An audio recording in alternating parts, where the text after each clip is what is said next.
News First, Newsline.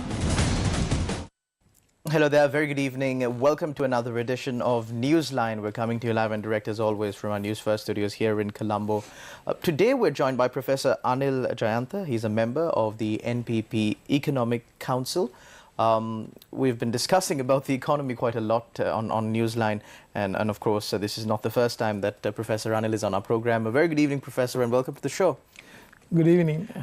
Professor, much is being said, of course, about the economy of Sri Lanka. People are now more attentive than ever regarding the health of Sri Lanka's economy, because we saw how bad Sri Lanka's economy was last year when people couldn't get their fuel, get their gas, get their food. We saw how bad it was, and now everybody is so extremely concerned.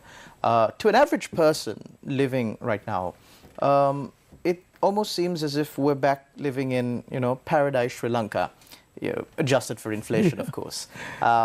Things seem to be getting back or returning to normalcy. And that's kind of an idea that is also propounded by members of the government. Well, of course, they would want to do that. But the NPP, of course, would have a different perspective on this. So we're here to discuss, of course, why you are holding that perspective and what are the supporting arguments you've got to back that up. So I must say, even for me as an average person, I'm not as anxious as I was last year about the situation of the country when I saw everything just collapsing around me. Right now, I feel a bit better. Mm-hmm. Things are returning to normalcy. Everything is, available. Even for a higher price, things are available. But what can we expect, at least, in the future? So before just talking about what would be the future, like as you just mentioned, the current situation seems to be all right. So what is your analysis of the current situation, now? It is not all right. Actually, it is a mix with this deceptive politics. Actually, what is all right are not the solutions to the economic the problems or the real issues, the symptoms, not the real causes. So what you just highlighted, shortage of goods and the increases in prices, inflation and all sort of things, so are the consequences of real economic issues. The threshold of the economic issue is really anchored in your mode of production. So how efficient your production system. So that is really collapsed. So the productivity issues and negative growth, even in the region. So this year, so 2023, Sri Lanka expects a negative growth. So that is missing part. The other thing is, so there are key variables to measure the economy or the health of the economy. So how best we deal with the external world, that is the external sector, our export, the diversification and all those things, so it is also deteriorating. So that is also another area. Okay. The other area is the fiscal adjustment in Sri Lanka. So that is the biggest issue.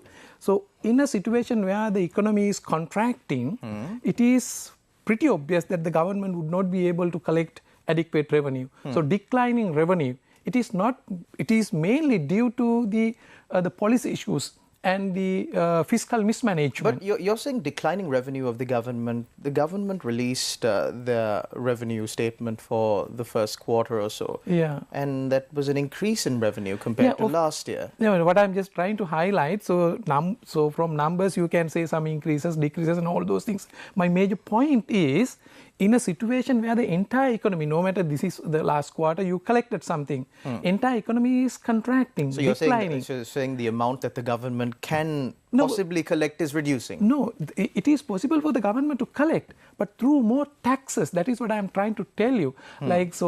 From more tax burden, government would be able to collect more money. So such a situation would lead to a contracted economy and deflated economy. That is so dangerous because the purchasing power of the people would further reduce and there would not be prosperity or prospects for the future economic developments. Everyone would try to skip and try to deal with this uncertain situation. So that is the problem. But the government has projected and shown how best the revenue is going to be increased through taxes. That is number one. Because if we take this current issue of debt restructuring, And when a government is in a situation where its debt is unsustainable, there could be mainly two reasons. Number one is the fiscal mismanagement, which comprises of corruption, frauds and all those things. The other one is due to external shock, uncontrollable things. So what is this? To great extent, now everyone knows, including the creditors, those who have given us loans, know very well that the bigger part of this crisis is accountable under the fiscal mismanagement. So that is the reason about why external shocks, we did have an Easter Sunday attack, the COVID-19 pandemic.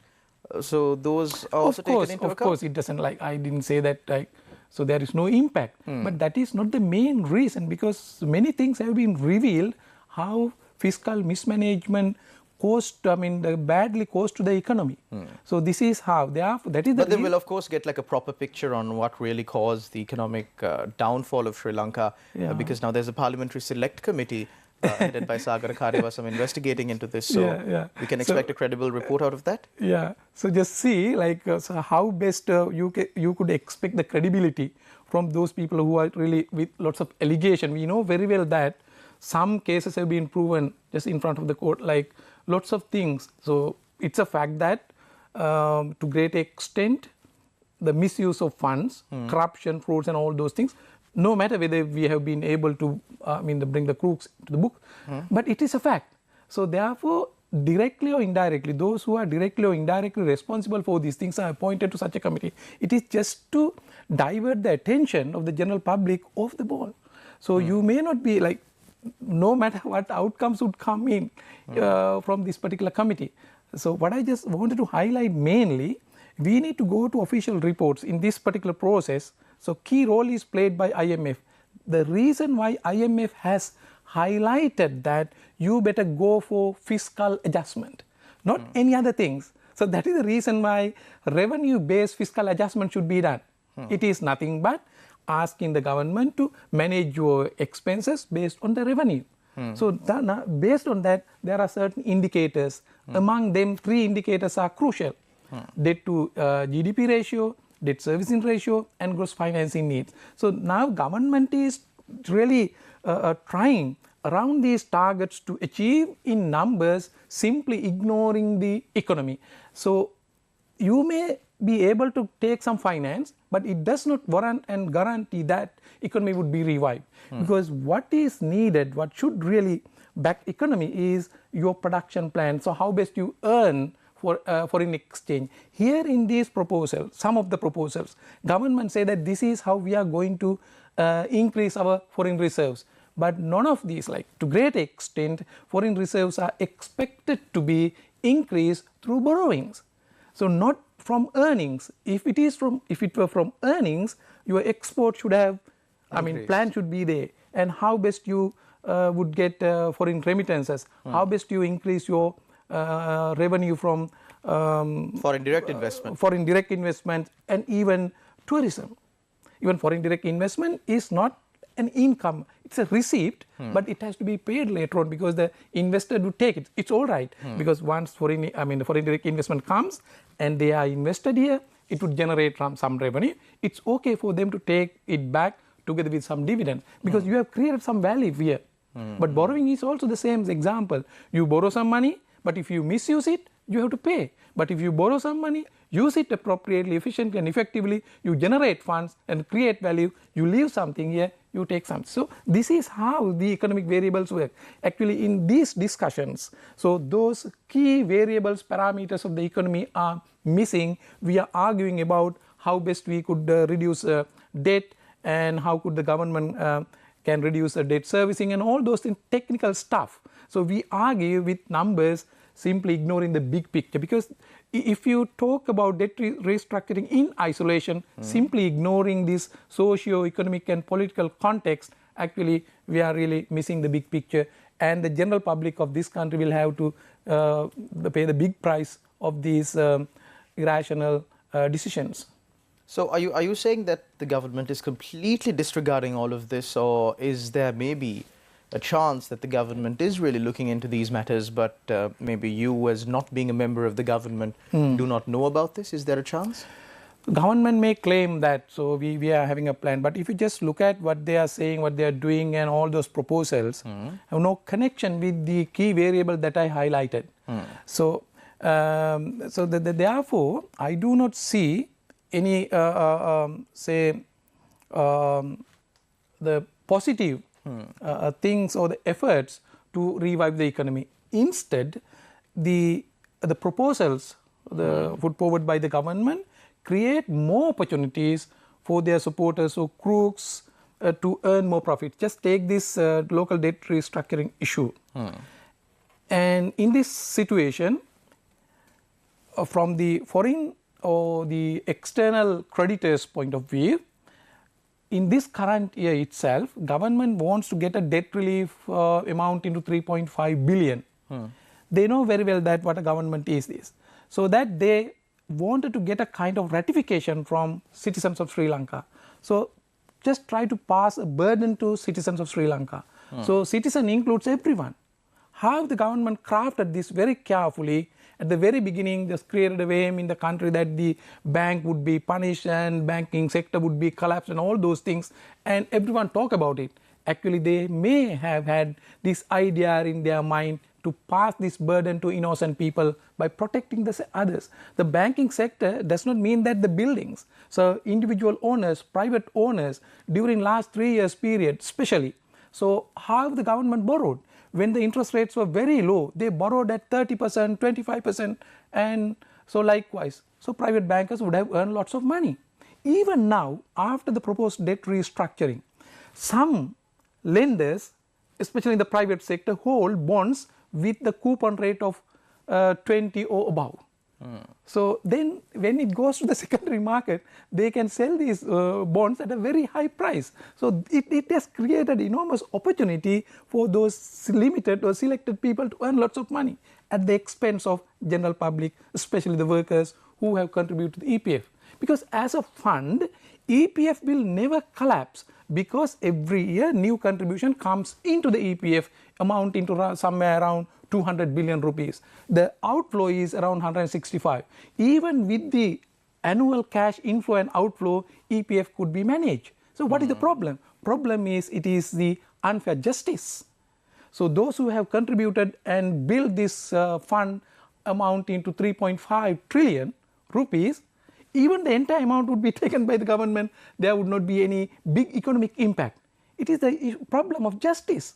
So how dare the government, so who is responsible for all those things to great extent, can touch these things without taking the other actions? And apart from this, there are proven cases, bribery cases and the corruption, even the verdicts have been given in the courts. So why don't they take actions to collect these things? So then they could easily adjust their fiscal balances.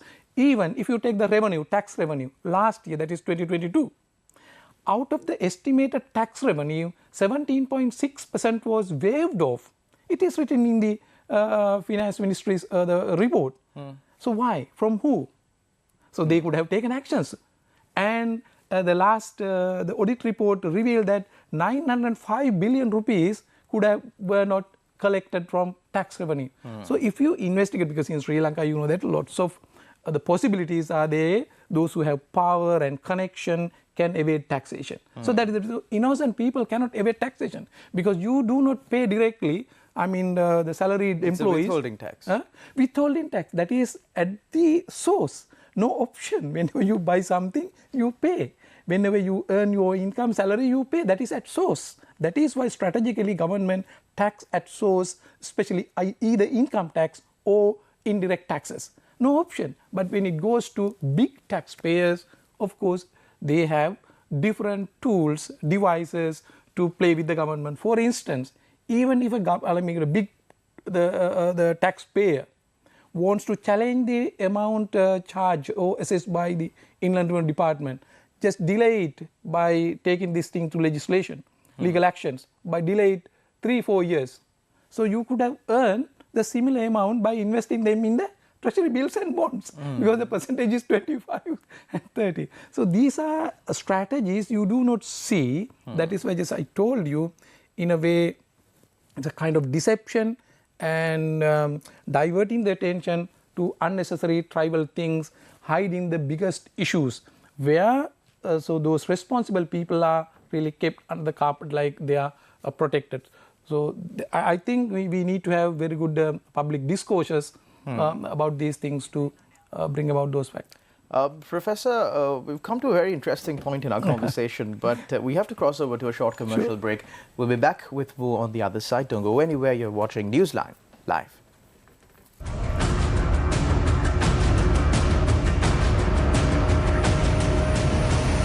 News First, Newsline.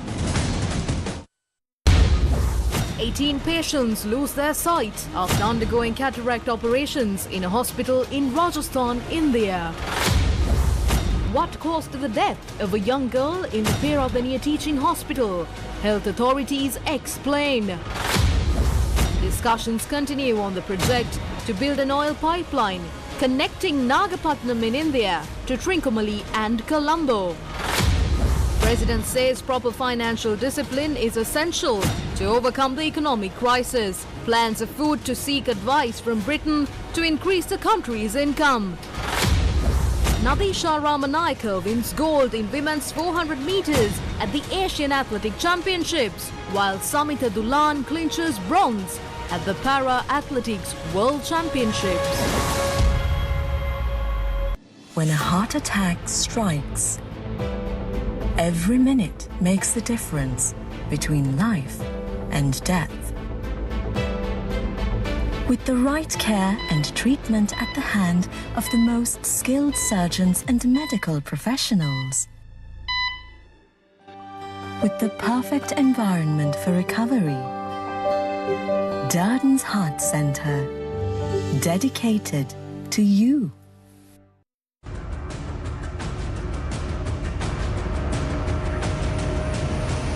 News First, Newsline. Welcome back. You're watching Newsline. We're here with Professor Anil, a member of the NPP Economic Council.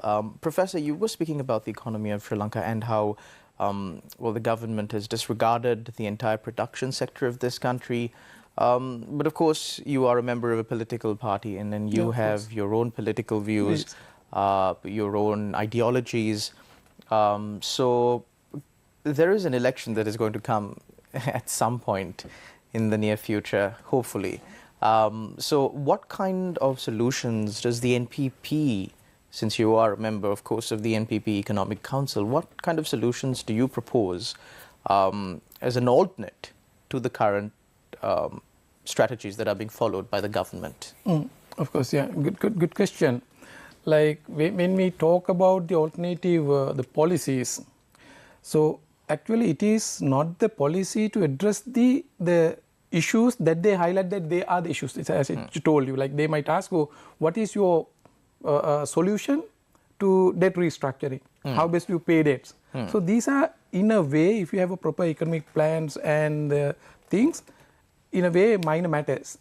But that is what I have to explain. Anyhow, I have, as of now, it has become a reality. We need to pay debts and we need to deal with this. Of course, since the debt burden or the debt position has become an unsustainable level now, we got to deal with this. So therefore, debt restructuring is needed.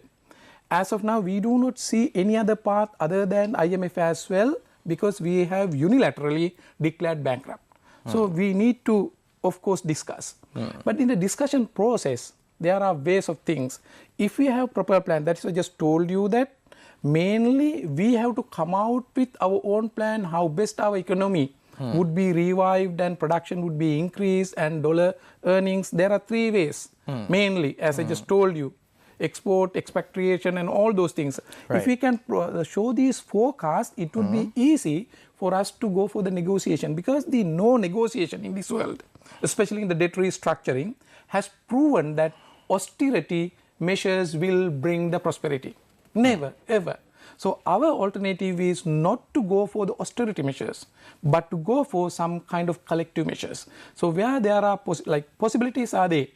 So I mean, especially these are technical things, but apart from that, it has to be backed by a sound and vibrant economic plan. And in addition, there are other leakages which has caused big damages to economy, through corruption and the frauds. Of course, we have to take legal actions also to recoup these things. We do that, that is one. And inefficiencies in the fiscal management can be easily rectified by introducing technology and transparency. So tax collection efficiency is very, in a way it is inefficient in Sri Lanka. The cost is very high. If we temporarily fix all those things, we could have a breathing space. So once we have this breathing space, so development of this country is not a solution of one person. It is, of course, a result of a collective efforts. We have created a platform for this thing. Everyone can contribute. Of course, then it would really gradually achieved and not overnight. So there are a lot of talk, a lot of plans formed by this government that is currently in power. But of course, there is a question of legitimacy. There is a question of whether or not they have the people's mandate to do the things that they are doing. So how important do you think it is for a government of the people, elected by the people at least, to take the reins and start making changes? Because, and also how far do you think that these policies that now, of course, many in the opposition disagree with, many in the opposition parties disagree with, and usually after a crisis of this magnitude, the trend is that the government changes. Some, either a coalition in the opposition or a single party in the opposition is the party that clinches power.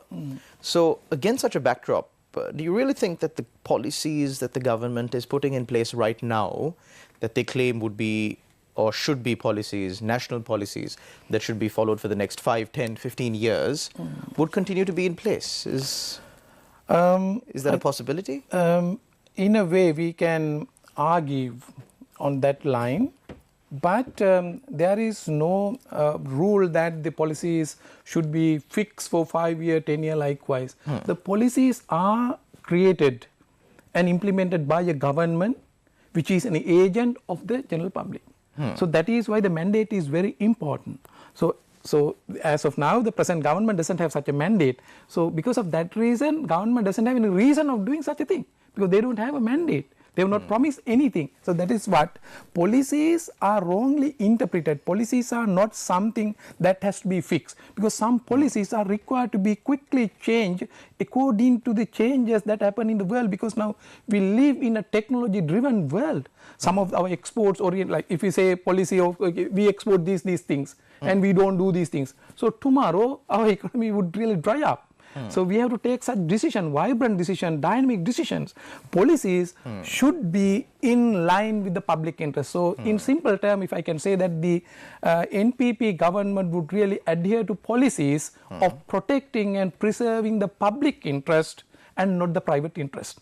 And our policies and actions and development programs are to preserve or respect the humanity. So humans should not suffer due to any other ideologies.